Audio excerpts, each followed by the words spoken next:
संसद में गतिरोध है कि खत्म होने का नाम नहीं लेता।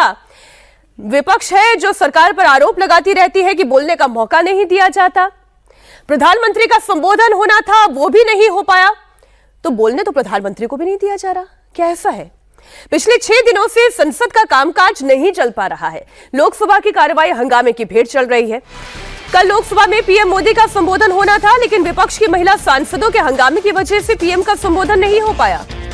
माना जा रहा है कि आज राज्यसभा में प्रधानमंत्री मोदी का संबोधन हो सकता है। प्रधानमंत्री मोदी आज राज्यसभा में विपक्ष के सवालों का जवाब दे सकते हैं। लेकिन कल जो कुछ भी लोकसभा में हुआ, जो तस्वीरें आई, वो तस्वीरें मैं आपको दिखा देती हूं। कांग्रेस पर निशाना साध रही थी सरकार, और सरकार पर आरोप लगा रही थी कौन? कांग्रेस। पीएम मोदी पर हमले की साजिश थी, यह कहना है सरकार का। दरअसल कल शाम 5 बजे लोकसभा में प्रधानमंत्री नरेंद्र मोदी का संबोधन होना था, यह तय था। शाम 5 बजे जैसे ही लोकसभा की कार्रवाई शुरू हुई, वैसे ही कांग्रेस सांसद वर्षा गायकवाड़ की अगुवाई में महिला सांसदों ने पीएम मोदी की कुर्सी को घेर लिया, और ठीक यहीं पर जहां पर प्रधानमंत्री नरेंद्र मोदी बैठते हैं, वहां पर महिला सांसदों की कतार सी बन गई। प्रधानमंत्री जहां पर बैठते हैं वो एक परमानेंट कुर्सी है। पीएम सदन के नेता भी हैं, इसलिए उनकी पहली कुर्सी रिजर्व है। कांग्रेस की महिला सांसदों को आगे कर प्रधानमंत्री की कुर्सी का घेराव किया गया। और ऐसा भी नहीं है ये केवल बातें हैं, ये सब कुछ तो स्पष्ट है और प्रत्यक्ष है।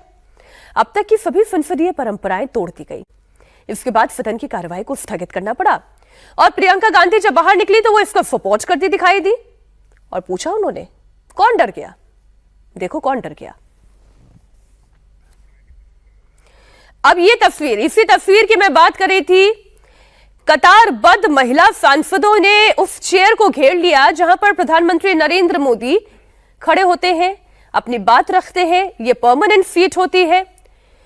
राहुल गांधी आरोप लगा रहे थे कि हमें बोलने का मौका नहीं दिया गया। अजीत जी, राहुल गांधी कह रहे थे कि विपक्ष को तो सवाल उठाने का मौका ही नहीं दिया। और आज जब पूरा देश ये सुनना चाह रहा था कि प्रधानमंत्री नरेंद्र मोदी क्या करते हैं, 1 नहीं, 2 नहीं, 3 नहीं, 4 नहीं, 5 नहीं, वहां पर विपक्ष की महिला सांसदों की पूरी कतार लगी हुई थी, चेयर को घेर लिया। देखिए, ये बड़ी हैरानी हुई। हम लोग तो इतने वर्षों से, दशकों से हम लोग पार्लियामेंट कवर करते हैं। ये पहला मौका था जब प्रधानमंत्री का भाषण टल जाए, हंगामे की वजह से प्रधानमंत्री को भाषण नहीं देने दिया जाए। ये पहली बार हुआ। हालांकि ये सवाल अपनी जगह है कि जब कोई चर्चा नहीं हुई है तो क्या जवाब दिया जाए। चर्चा के लिए 3 दिन का समय था, 18 घंटे का समय था, कोई चर्चा नहीं हुई। राहुल गांधी को नहीं बोलने दिया गया, तो कई विपक्षी सांसदों ने अपना समय भी छोड़ दिया राहुल गांधी के लिए कि हम भी नहीं बोलेंगे। स्पीकर ने जब उनको बोलने के लिए कहा तो चर्चा तो नहीं हुई है। ये सही है, चर्चा में सिर्फ सरकार के तरफ के नेता जो हैं उन लोगों ने बोला है। चर्चा नहीं हुई है, इसके बावजूद प्रधानमंत्री के जवाब देने का और उस निर्धारित समय में जवाब देने का एक जब स्पीकर ने तय किया था तो वो होना चाहिए था। और यहाँ एक बात हम जरूर कहना चाहेंगे कि ठीक है, ये चर्चा नहीं हुई, वो भी ठीक नहीं था। राहुल गांधी को भी बोलने देना चाहिए था, ये ठीक नहीं हुआ है वो भी। लेकिन ये तो बहुत ही गलत हुआ है कि आप प्रधानमंत्री को नहीं बोलने दें, संसदीय परंपरा इस तरह से तोड़ी जाए। और दूसरी बात ये हम कहना चाहेंगे कि एक बड़ा संयम रखा कल सरकार ने। नहीं तो हम सब लोगों को लग रहा था दोपहर तक, सब लोगों को, जब कल 4 बार हाउस एडजर्न हुआ और किसी टाइम 5 मिनट से ज्यादा हाउस नहीं चल सका। और स्पीकर के चेंबर में कांग्रेस के सांसदों के झगड़े हुए किरण रिजिजू के साथ, जब सामान्य शांति बहाल करने के लिए स्पीकर ने अपने चेंबर में बुलाया, तब हम लोग को ये लग रहा था कि कहीं ऐसा तो नहीं होगा कि सरकार मार्शल बुला करके और अपोजिशन को बाहर निकालेगी। नहीं, वो तो नहीं हुआ। वही नहीं हुआ ना, तो हम ये बड़ा संयम बरता। वही कह रहे हैं कि सरकार ने बड़ा संयम बरता कि भाई महिला को मार्शल बुला करके स्पीकर महिलाओं को वहां से हटवा सकते थे, लेकिन वो नहीं किया। संयम बरता गया सरकार की तरफ से। हालांकि संसदीय परंपरा पहले दिन से इसमें टूट रही थी। स्पीकर को उन्होंने नेता प्रतिपक्ष को नहीं बोलने दिया गया था। तस्वीरें देश ने देखी, ये भी नहीं होना चाहिए। वो मुझे तो शर्मनाक लगी। लेकिन प्रियंका गांधी को ये तस्वीरें कुछ और लगी। प्रियंका गांधी ने क्या कहा वो आपको सुनाती हूँ। आने से डर गए सदन में, और उनके रेल मंत्री और निशिकांत जी तो बुलेट ट्रेन की तरह भागे लड़कियों से, जो राहुल जी ने चैलेंज किया था। तो आप बताएंगे किस बात से डरे? यही दिखाने के लिए कि यहाँ न स्पीकर की चलती है, न संसद की चलती है, न किसी और की चलती है, ये सिर्फ हमारी चलती है। हम जब चाहे किसी को खड़ा कर देंगे और वो जो चाहे कह सकता है, लेकिन हम एलओपी को नहीं बोलने देंगे। ये बिल्कुल हमारे बर्दाश्त के बाहर है। हम यहाँ इसलिए खड़े हैं क्योंकि हमें कीमती वोट दिया है हमारे नागरिकों ने, देशवासियों ने। हम समय व्यर्थ करने के लिए यहाँ नहीं आए हैं। हम यहाँ इसलिए खड़े हैं कि उनकी आवाज उठाएं, और हम उनकी आवाज उठाएंगे और हमारे एलओपी को जब तक बोलने नहीं दिया जाएगा तब तक हम इनको भी नहीं बोलने देंगे।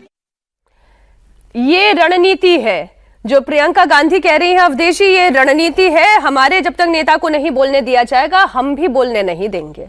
नहीं, देखिए ये रणनीति तो नहीं है, बहुत अत्यंत ही खतरनाक सिचुएशन है देश में कि पार्लियामेंट को सड़क पर भी हम लोग धरना प्रदर्शन देते थे, पुलिस कहती थी कि ये स्थान आपका निश्चित है, तो वो स्थान मानकर करते थे, अगर तोड़ते थे तो हमारी कस्टडी होती थी, अरेस्टिंग होती थी।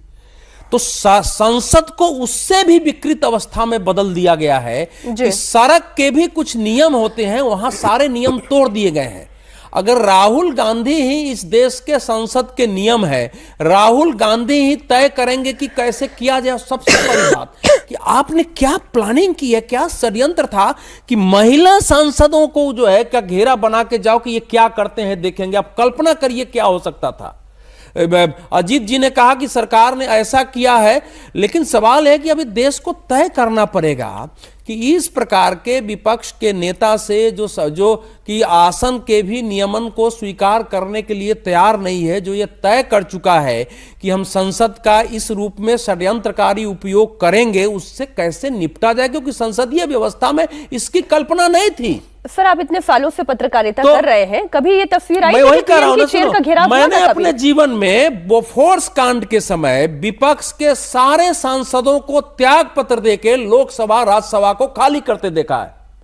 अच्छा, लेकिन मैंने ये नहीं देखा कि कभी टेबल पर चढ़ के, इसी संसद में 2015-16 के बाद से मैं देख रहा हूं कि आगे जाकर के टेबल पर चढ़ते हैं, मिमिक्री हो रही है, कागज फेंका जा रहा है। मैं तो देर से पूछता हूं कि ये कॉलेज के क्लास में कोई टीचर पढ़ा रहा हो और जो छात्र खड़ा होकर उसकी ओर कागज फेंकता है, उसको क्या कहा जाएगा? उसके लिए किस भाषा का प्रयोग किया जाएगा?